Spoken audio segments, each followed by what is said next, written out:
आज हम देखते हैं राष्ट्रीय चेतना के संरक्षण और संवर्धन के लिए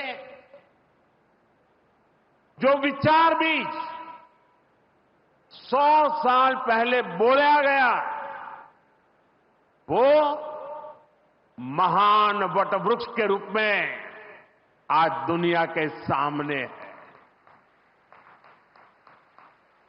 सिद्धांत और आदर्श इस वटवृक्ष को ऊंचाई देते हैं। लाखों करोड़ों स्वयंसेवक इसकी टहनी,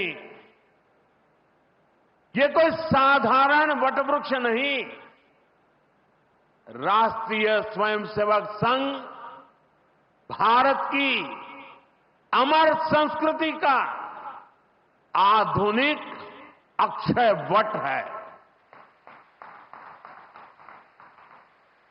ये अक्षय वट आज भारतीय संस्कृति को,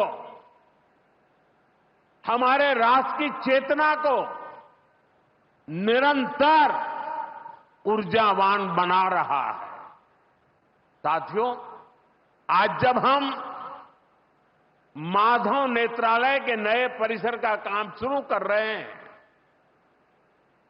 तो दृष्टि की बात स्वाभाविक है। हमारे जीवन में दृष्टि ही हमें दिशा देती है।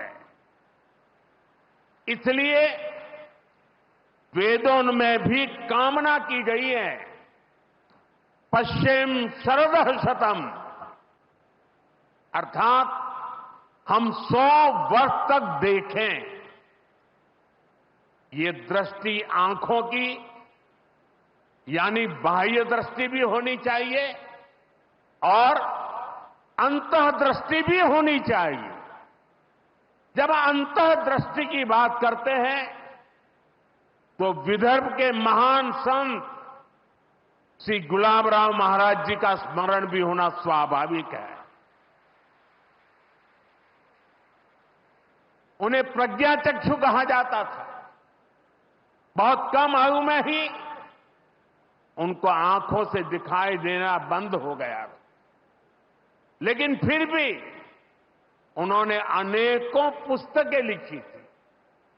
और अब कोई भी पूछ सकता है कि जब आंखों से दिखाई नहीं देता है तो उसके बावजूद भी कोई इतने ग्रंथ कैसे लिख सकता था?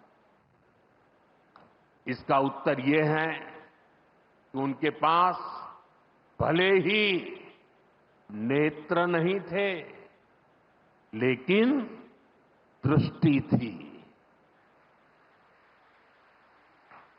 ये दृष्टि बोध से आती है, विवेक से प्रकट होती है। ये दृष्टि व्यक्ति के साथ ही समाज की भी को भी बहुत शक्ति देती है।